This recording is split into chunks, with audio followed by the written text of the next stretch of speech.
What is going on, everyone? Jonathan here with the Venue RX podcast. And I'm excited because today I have a guest who is a fellow podcaster. And this is always fun when I get to talk to somebody who has a podcast, who's in our industry, because, there is a lot that I think I can learn from them. And it's always fun because they know what's going on the other side of the camera. And, my guest today is not only a podcast host and has a podcast in this industry, but he also is the CEO of Timeline Genius, an incredible company. And I cannot wait to share with you everything that the company actually does and a little bit of his background. I'd like to welcome to the show, though, today, Eddie Babbage. Thank you so much for being here, Eddie. Happy to be here. Pleasure. Honored.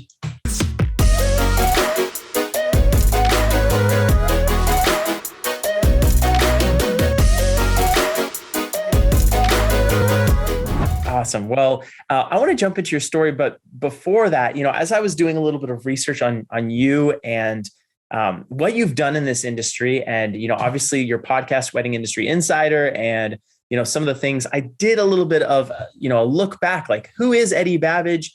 How'd you get into this industry? And origin stories really fascinate me, and so I would love to hear a bit about how you came from your educational background to your presence now in the wedding and event industry.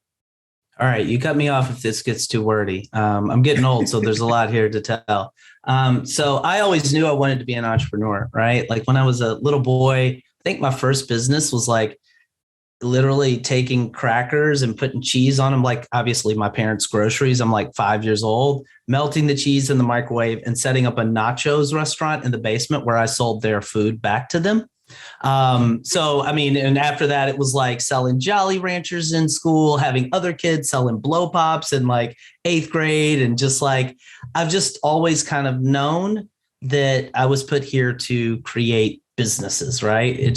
That's the thing that lights me up. And, when I went to Duke for undergrad, I studied math because my whole approach to college was like, just learn how to think, study what's interesting, right? I wasn't studying for any particular job. Once I got kind of toward the end of my college career, I was looking at, thought I would go into investment banking as a sort of segue into entrepreneurship.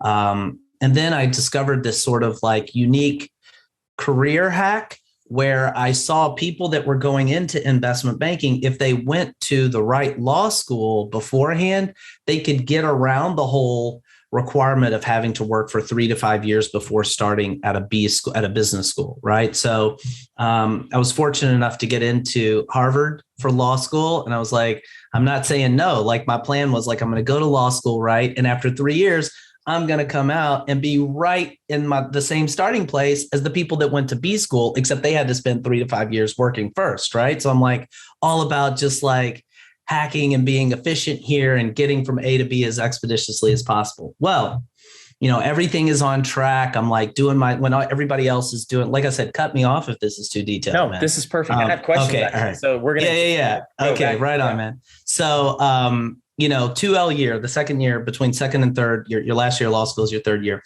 Most of the people are doing like a corporate law job, but me and a very small set of people, we're like doing the Wall Street thing, right? I'm going to date myself here, show my age, but this is the summer of 2001. I'm at Merrill Lynch in their corporate finance group. I'm like, all right, everything is clicking. I'm going to come out here making bank, doing finance. It's going to be awesome. Living in New York City. Can't tell me anything, right? My summer internship ends 2 weeks before 9/11. Okay. And for those that in the audience, if you were alive and like on the grid, like conscious, like, you remember that was a really interesting time where we come out of the like 90s, like boom, and tech is emerging toward and like we watched like the .com, web 1.0 just crash and burn. Right. And we watched 9/11 happened, and that just changed everything, man. And the finance and literally my stop every day was the World Trade Center stop when I was working at Merrill Lynch. And, they're like, yeah, there's no offer here, man. There's no job for you to come have after law school because the whole finance industry was decimated. So I was like, well, all right, I need a job. So I guess my little finance, master plan isn't really happening, but I do have this law degree to fall back on. So I ended up taking the bar and going back to my home, Kentucky, and working in a corporate law firm there called Frost Brown Todd. The allure was I was in the emerging business and venture capital group. So I was like, I'm still close to entrepreneurship. I'm just seeing it from the legal side. I'm papering these deals where entrepreneurs are raising money and building, these exciting companies. So I did that for a few years, but it wasn't long before I was like, okay, I've got an idea.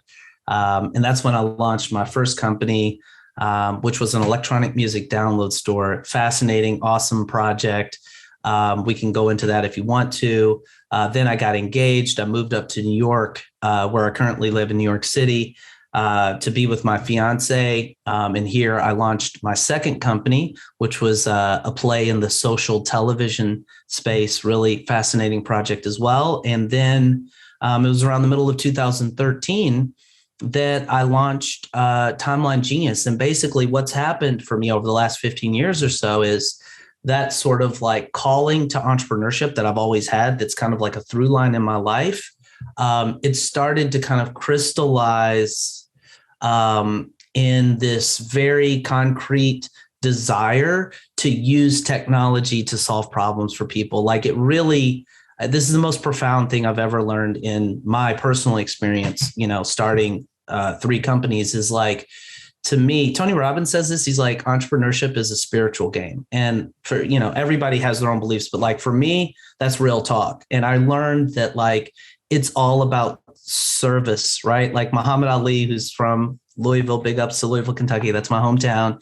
He says, service to others is the rent we pay for life here on earth. Like that's everything in terms of like what gave birth to Timeline Genius and what motivates what I do every day. Like I found that there was a burning, screaming problem that affected a ton of people. It wasn't my idea. I didn't know anything about the event industry or weddings. My wife did all the planning for our wedding. And she was like, you should, if you're trying to find a problem to solve, talk to wedding planners, because planning our wedding was crazy. And I did. And I just asked a bunch of planners, what's the biggest problem you have in your business? And whoa, did I start getting this like very effusive feedback about how like timelines are so tedious and it's the backbone of the planning process. So after that, we were off to the races with Timeline Genius. Hopefully that wasn't too verbose. No, that was perfect. That was amazing. There's so much there that we could unpack, but I want to go back to something you said in the very beginning. 2 things specifically struck me. One was that you said you always felt like you had this calling towards entrepreneurship. You told the story about the crackers, which I thought was great. Yeah. Something in there, was entrepreneurship encouraged in your home? Was that great like, question? Your parents were like, yeah, Eddie, like keep doing that. In fact, lemonade is next. And like, were they encouraging that? Or was that something that was not modeled as much for you at home? Yeah. So you're that's really interesting, man. Like I'm a total like self-help sort of junkie. I mean, a business book, self-help, like and an idea that over the last, 5 to 10 years, that's really been kind of like teased out in the literature I've read and courses, et cetera, is this notion that we have a blueprint, right?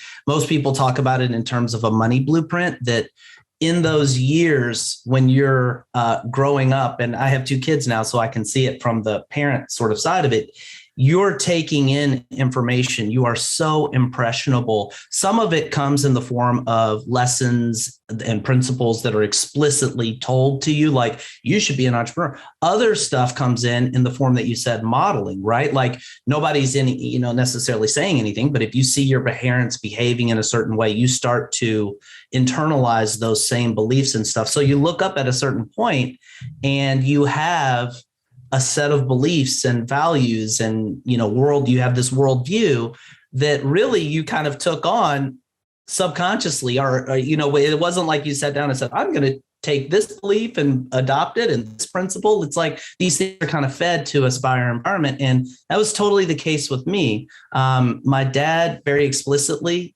kind of extolled the benefits of entrepreneurship. And my mom's, a dentist, running her own practice. My dad and my grandfather were entrepreneurs. So in a way, it kind of like, I don't know how to draw the line between what was instinctive or genetic and just like my predisposition versus what you're saying, being born into this environment where entrepreneurship was kind of just the water I was swimming in. Totally. Okay. I love that. That really provides so much clarity. And that really leads me to that next question, which was when you were going to college, a perspective that you mentioned that you had, I think is extremely rare. And I'm curious where it comes from. You said, I looked at college because I was interested in understanding how to learn. Yeah. Learning how to think. Learning how Same to thing think, you're saying. Yeah. Absolutely. Yeah. And that is amazing to me that you said that, because so many kids go into school, college thinking, okay, I want to, go into biochemistry because I know that's a prereq for going to medical school, or I know that I need to go to, I'm going to do political science because I want to go into law, or, they think of, if they're going to go into any, ongoing education, they think of whatever they do in their undergrad as kind of this like jumping off point. You, it seems like, had a different mindset. You're like, how does this college degree right now prepare me for what I want to do long-term, as far as like this whole finance picture that you had?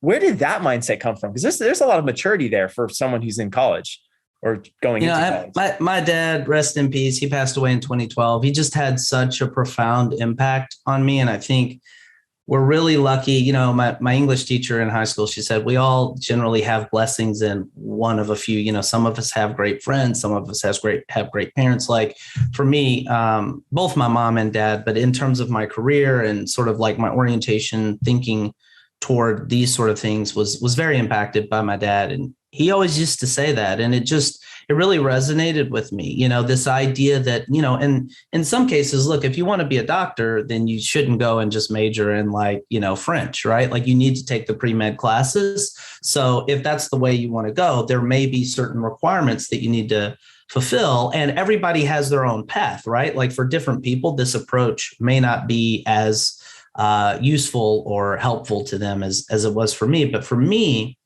I'm like, and the same thing with law. Like I knew I was not going to be a lawyer. Like a lot of people are like, wait, you got a law degree, but you're not practicing law. I'm like, there are so many people. Like Barack Obama has a law degree. Like if I went down the list of like CEOs and like political figures that have a law degree, and it's like, well, why is that?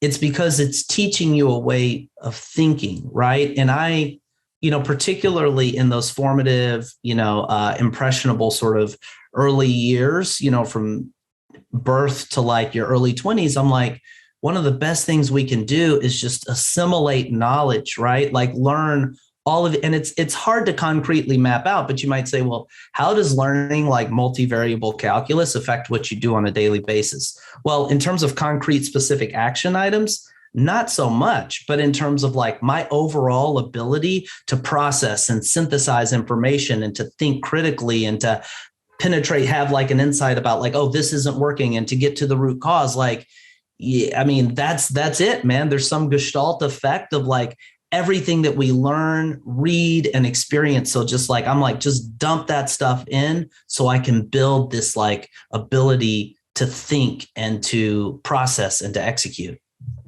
That's so powerful. That's so powerful. I think more people need to think about that, not just in their formative years, but also like you can stop learning when you get out of school, or you can continue learning and thinking critically, like you're saying, which math kind of forces you to do, using the different principles there.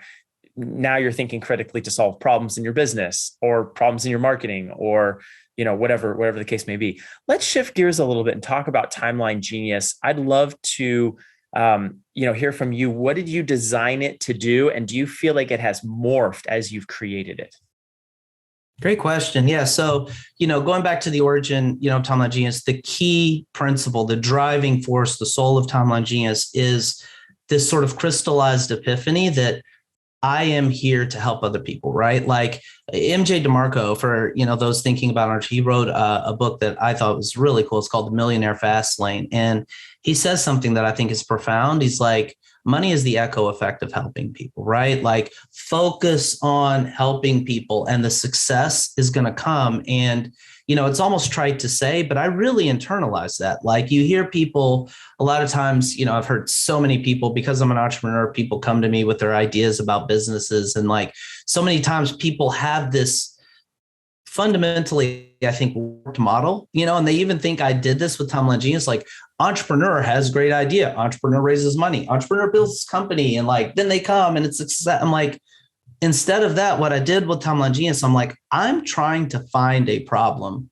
right? It's not about what I like doing. I like building companies. So that's good. I've got that going for me. But like, I wasn't in the wedding industry. I'm like, show me a way to contribute to team life, right? Like, show me how in this brief span of time that I have while we float around here on this rock in space, like I can use my talents, that I've been uniquely given to do the most to contribute to society. And I'm not trying, this isn't like some self-aggrandizing, like we're curing, brain cancer. Like, I don't mean to kind of like pedestalize things, but like, that's what it is. And I think like, if I can dial in on that, if I can help enough people, the success part of it, like the rest is going to take care of itself. And I've found that with this venture to just be really true. So again, what I started off with was nothing more than a suggestion from my wife that there might be a problem. If you you might find a problem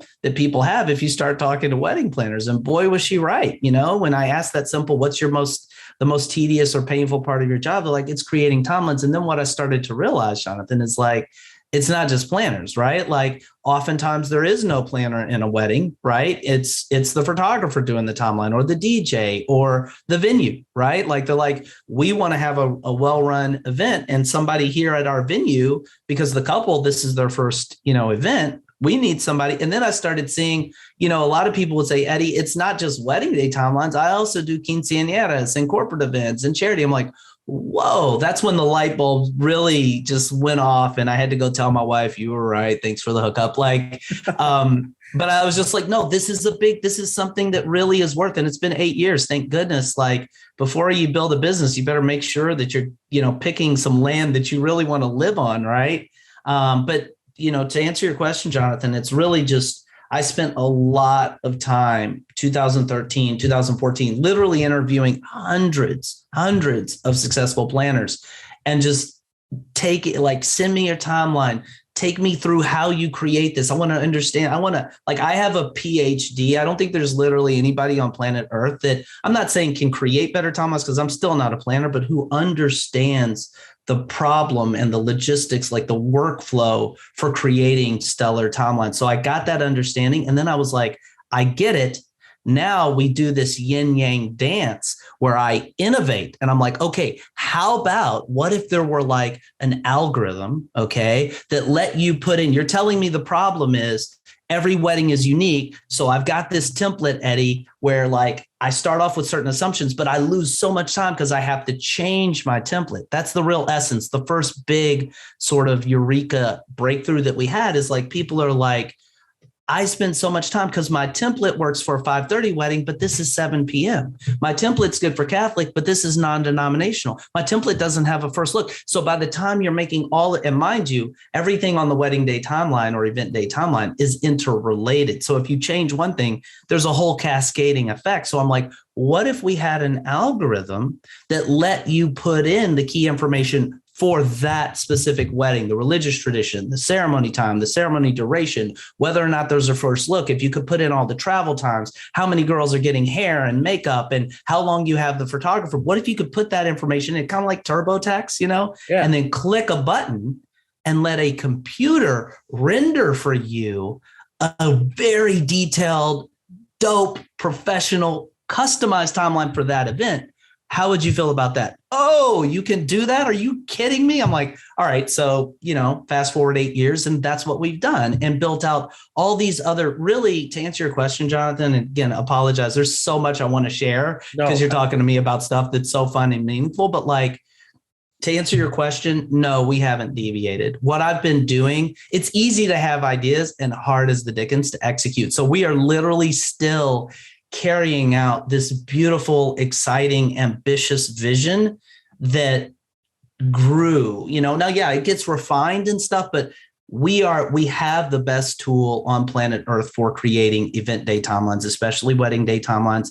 That's what we set out to do. That's what we're going to keep doing. And, my John Lennon, like you may say I'm a dreamer, but like, I'm not the only one. My John Lennon thing is like, I see a world where this work stream that used to take 10 to 15 hours to create a beautiful wedding day timeline that's like really detailed the way it needs to be and customized. Like I think we're going to get that 10 to 15 hour workflow that, that used to take that much time. I think we're going to get it down to like 15 minutes, 15, 20 minutes. And it's because of the beautiful possibilities that technology affords us, like this algorithm. Like there's a structure, and that's where the math degree, to tie it back to the education, like totally, could I write this genius feature algorithm if I didn't have a math background? Probably not. Who knew? Anyway, so I want to just ask you kind of a tangential question to this, and not sure, man. necessarily related. Might snooze maybe some of our wedding or event listeners right now, but do you feel when you hear someone say something like, because there's this whole hustle culture, entrepreneurship, where it's like everyone's getting rich off of courses or off of all the different stuff that's going on in the world right now. And entrepreneurship is very cool. There are jets, there are cars, like it's on Instagram, everything is, quotes. You hear people who say that maybe college is not as important. And I know in your experience, being an entrepreneur, just like myself, a lot of what you do in entrepreneurship is, hustling, and it's not necessarily related directly. But how important do you feel like, just jumping off what you just said, how important do you feel like your education really was to this? Well, there are a couple things. One is like how important my education was, and another very fascinating whole podcast unto itself is how important is education today. I think this is a complex issue, and I have not conflicting, but like nuanced thoughts, right? I don't think it's a simple black white. Like I think for me, education has been profoundly useful. But if we're really specific, though, it's not the education per se, getting it at a university. It's the knowledge, right? Like there's a company that's like one of my favorite companies, like it's called The Teaching Company. And they have like the whole mission of this company is they go and they find like the best professor. You know how like if you're on college campus, there's always like a few courses where the wait list is like, just down the street, and like they find those teachers who are teaching those courses, the amazing professors, and they get them to teach their best subject, and they record the DVDs, right? And they send out like today, and I'm going through this with my kids, right? Like, cause I'm like educating them, like both of my kids are like, I'm just like, I want you to learn Mandarin. I want you fluent in Spanish, and I want you to math. Like we got it, like knowledge, education. Like I'm like, it's so valuable and empowering, but I'm also looking and I'm like, it's nuanced. Like we live in such a different world. I didn't have YouTube when I was a kid. Like to be random, like I'm teaching my oldest son is into chess, right? I'm just tinkering around on the train. There's this channel where this like international master has just uploaded just literally over 100 free chess tutorials. Like, so if you're like the autodidact self-learner, like you can go and just ingest this information. Like there's a piano course now. He plays piano. I'm like, piano with Johnny. Like this dude is an incredible teacher. If I wanted to learn piano, I had to go to a teacher. If I wanted to learn physics, I had to basically go. I'm not saying the library wasn't there, but I didn't have a teacher. So I do think, right, in certain cases, first of all, you don't have to be educated to be a successful entrepreneur. You and I both know that, right? There are too many people that don't meet the standard definition of book smart who are phenomenally successful in various ways, facets of entrepreneurship, right? That said, education is power. Knowledge is power, right? Bill Gates may have dropped out of Harvard, but there's no way in hell he was going to build Microsoft if he wasn't a preternaturally like just off the charts, like math geek, huge, mega, like comp sci brain, right? Yeah. So I think everybody kind of has to find their own path. I just heard an interesting podcast where a kid dropped out of MIT. His parents were both academics. This kid had raised $200 million.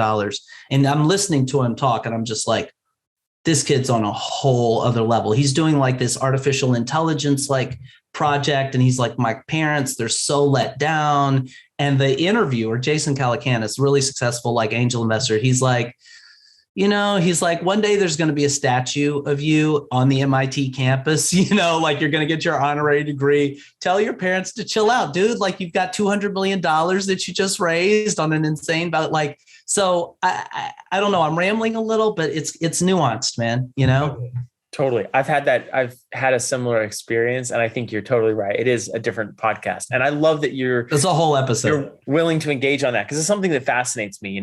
When you consider someone who's a young person who's 16 to 18 in today's world, just the options that they have. And I even think for employees now, the options that they know they have has made the hiring landscape more competitive. I think it has provided more confusion for students who are trying to understand like the direction that they want to go, and really kind of maybe feeling lost and like, what's the next step? Is school important? Is it not important? The cost associated with it, all that. So yeah, we'll have to go through that in a different episode. That's a whole rabbit hole, man. It's a whole rabbit hole. I mean, high level, I think we're seeing, without really everybody documenting it, a complete shift in the nature of like the educational and economic landscape. Like the old days of like, go to college, get a job, work it for 30 years. Like it's all changing. Anyway, stick a pin in that. I'd love to talk more about it later. Oh, absolutely. Yeah. Let's come back to it. And by the way, I love MJ DeMarco. I haven't heard many he's cool. who have read his books, but Fastlane Millionaire. And then, there's another book. I didn't read the follow-up because I thought it was still kind of like about launching a business. I'm already, but I can't remember the title, but you read both of them. They're both awesome. Yeah. I'm totally blanking on the name right now. I feel like I know what you're talking about. But anyway, so Timeline Genius, as you were walking through this, specifically in the past 2 years with everything that's happened, how the world has kind of changed, how the whole industry got put on this halt, and then how everything's kind of been an explosion with a lot of the pent-up demand has kind of been like this, key phrase. What things have you changed your mind on, or maybe changed your opinion on, that maybe you didn't think that you would change your mind on, let's say in 2019, 2020? That's a great question. Yeah. My mind's changed a lot. I'm not sure how much has been in response to the pandemic versus just the general evolution and learning that happens as an entrepreneur. I think one of the things that I love about entrepreneurship is if you are an entrepreneur, like I think one of the purposes of life is like that we're growing, right? Like every experience, every moment that we have, like we're learning something. And boy, is your learning curve steep when you're an entrepreneur. Like when you're at a job, I learned a ton as a lawyer. I learned a ton as an investment banker, but like, there's a way in which like, there's like a boundary around kind of like the job and then like your personal life. Whereas with entrepreneurship, it's like, it's just all just real deal, like life, like there's no, that's a job issue. It's like you're being tested on every level, and any weak spots you have, like it gets in there, like your self-esteem, your self-belief, your confidence, your faith, and your ability, like everything, and I find that it's so awesome because it really is just this like rocket ship in terms of growth and learning and development and self discovery, right? So I have certainly had my mind evolve and change since the pandemic. I think one of the things for me about the pandemic is this is a bit of an oxymoron, but I'm a hopeless optimist. And when the pandemic hit, and I want to be careful here, I don't want to diminish or belittle anybody who suffered loss during the pandemic, because like everybody, I know people that were affected. I have a friend of a friend who passed away. And it's like, I don't want to belittle that at all.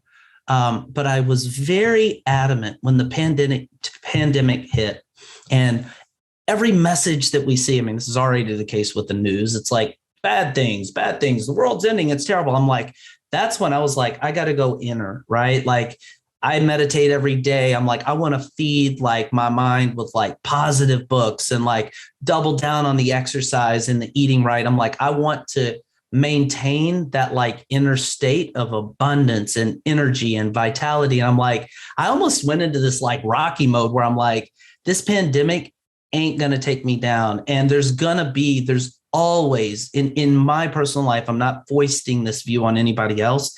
Anytime I hit adversity, it's like, pay attention, Ed, pay attention because there's something to be learned. You're going to be the better for it. And boy, did we come out of the pandemic. I wouldn't change a thing. I mean, obviously, again, any losses. I mean, I suffered loss. We had customers calling in tears, like, I've been in business for 10 years and I'm so sorry, Eddie. I love Tom Genius, but I don't have any business this year. Right. Like, I mean, fortunately, most people stayed, which just I was so grateful for that. And it just really I was like, wow, we really have something if like most of our customers are staying through the end of the world. So we came out with a much stronger than ever team, with an even deeper, more unshakable confidence that we're on it, that we're following, that we're right in following that North Star of really helping people like with empathy and genuine care. Like, it didn't really just cause any overt shifts, like in my views, like the pandemic. Cool. Though it was obviously a shakeup. Like, yeah. Yeah, totally. No, that's really good. I'm interested in that question because I know so many people who, and even like myself, that was the first kind of big thing that I had encountered in the wedding and event industry. It's funny. I kind of got into the industry because I thought it was going to insulate me a little bit from any market crashes, like in 2008, 2009. And then of course we get the pandemic, which is specifically targeted towards gathering together with people. Yeah. And so it was a little bit ironic, but I know for me, there was a sense of definitely like panic at first that led way to, I think, some of that similar feeling that you had is like, this is not going to crush us. Let's see, are we going to pivot? Are we going to do something different? And so I love asking that question, kind of hearing the perspective on it. I want to ask you a couple more questions just about entrepreneurship in general, because you have had 3 successful businesses. You're working in this most recent one. You don't necessarily have a background in events, but you've taken the time and done the work to educate yourself on the industry. So you're like, you understand it and you're able to now innovate, like you said, right? As an entrepreneur in this space, and maybe this cross applies to any industry, but specifically in the wedding and event space, do you have some advice for people who might be feeling overwhelmed or who are trying to take their business to the next place and are really struggling with that metamorphosis between being a solo operator to having a couple of employees and maybe even growing a larger team so that they can continue growing their business? Well, I think in order to really help somebody with that, I would probably, I need to give like meta advice, kind of advice about where to go rather than try to give the substantive advice myself, because there's too much there for me to like move the needle in like just like the time we have here. I guess I would throw out a couple of high level sort of things. One, and this is partly based on my experience as an entrepreneur, and also go ahead. Well, I was going to say, let's focus it a little bit, because basically I personally have been through this process. And I know other people are as well, whether they are taking this opportunity where there's all this extra business to grow their business or tighten some things up or, whatever the case may be. There's always growing pains. And I know that you have gone through these growing pains because you've built these different companies. And so you've experienced, I'm sure, all of the different things that come with being an entrepreneur, some employment stuff, some, maybe feeling like a little bit of imposter syndrome, like, can I really do this? And like so absolutely meta advice is helpful. But if you have something specifically that helped you personally as you were going through this change, whether it was meditation, I know you mentioned, or some things, but if there were a couple key things, bits of advice that you could give, I would absolutely love that. I know our audience would benefit from that as well. Cool. Yeah. So, man, in no particular order, just I guess a few things. One, I think having the end in mind and being intentional about your business is really important. And some of this is based on my experience. It's also based on just seeing what I see other people as wedding industry professionals grappling with, right? if you're in a business and like you said, you use the word overwhelmed, right? If you're in a business and you're overwhelmed and you're like, I don't have enough time, I'm not getting the profits I want. Like, I think one of the first steps, and it's easy not to do this, right? Because there's so much to do when you're creating a business. And that's another thing to realize, like, you're not just a wedding planner. You're not just a photographer. Like, whatever your discipline is, like, you are a business owner. There's a great book, E-Myth by Michael Gerber, worth checking out. You are the owner of the business in addition to doing whatever trade. And as the business owner, there's so much that you have to do above and beyond your trade. And I think as the business owner, this sounds almost trite to say, but I think it's really important. And a lot of people can just get busy and kind of skip this step, is like, what do you want to create, right? And I'm not saying I'm the master of any of this stuff. I'm still evolving and getting better and working on these fundamentals myself every day to get better at them. But what are you trying to create? Like, and map it out, like, kind of have a plan. Like, how many hours do I want to put in? How many weddings or events do I want to do? What kind of revenue do I want to have? And what work-life balance, like, do I want to have? Because there's always that sort of thing. Like, you can't really hit a target you don't see, right? Like, you'll just kind of bounce around and go wherever the winds of the markets and your client demands and stuff take you, rather than saying, no, I want to get over here. Now, you may zigzag your way, because I don't care who you are. You may set your goal, but you can't anticipate everything. But at least like, your lighthouse that you're trying to, like, navigate your ship to, right? So I think that's one big thing. I think in terms of team, I'll tell you something that I personally, there are a few sort of there are a lot of growth points, I guess, lessons that I've learned just through the hard knock life of being in the trenches, building businesses. And, the first that I said is just make sure that your North Star is service to others. I just don't think you can go wrong.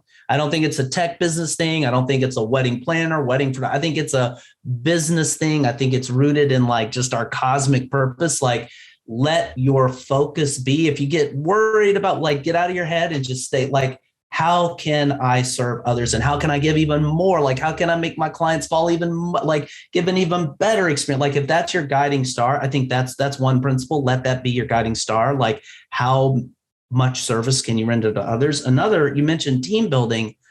I am kind of guilty of this. It's a virtue and a vice. Like, I'm very self-reliant, right? Like, I'm like, okay, I don't have the budget right now. I haven't raised money to hire somebody to build the Genius feature. I'm going to teach myself to code. Right? Like, and that's great. Like, you kind of have to have that hustle mentality, like, because in the early days of your business, you are doing everything. You're the CFO, the CEO, the customer support, like, all of that stuff.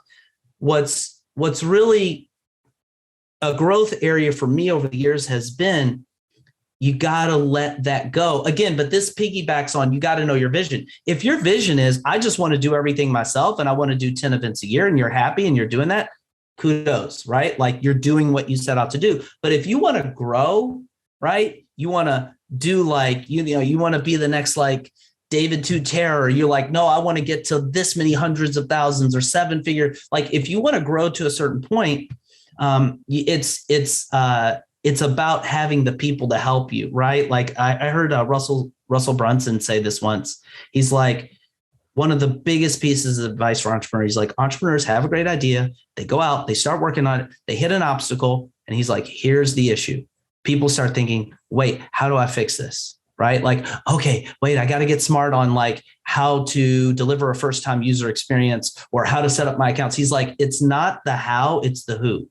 And that's a continual lesson for me. Like, you can do things, if you're doing everything yourself, you're just bottlenecking everything. So can you find somebody whose pleasure is what is your pain, right? Whose really smart on marketing, or really an ace at bookkeeping, who's a phenomenal virtual assistant? Can you do that? And it's a little scary, right? But can you get out of your way and trust that person and invest in training? Now you're thinking like the business owner, right? Not just as the wedding planner, right? Like, how do I build a business, right? So that's powerful. And then the interstate stuff. Yeah, the interstate stuff. I think so much of success as an entrepreneur really comes down to your inner state. If I don't feel energetic, if I don't feel happy, this honestly might be, this is like my little contribution here, man. Like, I've wanted to like put this on Facebook at some point, hopefully not sounding pompous or pretension, but I feel like I've like discovered like the secret formula, right? Like it's all about how I feel inside. If I feel good and full of energy, now people may not want to take this advice, but I'm just going to lay it out. Yeah. Okay. Yeah. Because I don't know each person's specific business. I can't tell you exactly how to set your strategy. What I can tell you is for me, when I feel happy and energetic, I'm going to have like productive days. I'm going to talk to people like you and I'm just going to vibe and I'm going to say the right thing and have this new thought. And I'm not stuck on channel scarcity. The profound insight that I've had at a few points in my life is like, wait a minute, it's all about my inner state and I can actually control that. Okay. Now it's like, how do you do that? Get your sleep. I'm all for a hustle, but like get your sleep. I'm not telling anybody anything they haven't heard, probably for the most part. Eat right. Like eat right. Just eat right. Like we all know how to do it. I'm not going to get it. For me, meditation every weekday, ideally more. I have 2 kids, so it's a little hard to squeeze that in. Sleep, meditation, exercise. You got to do it, man. Like, I mean, for me, there's a night and day difference. Like if I do my P90X or whatever, like sleep, exercise, read positive stuff.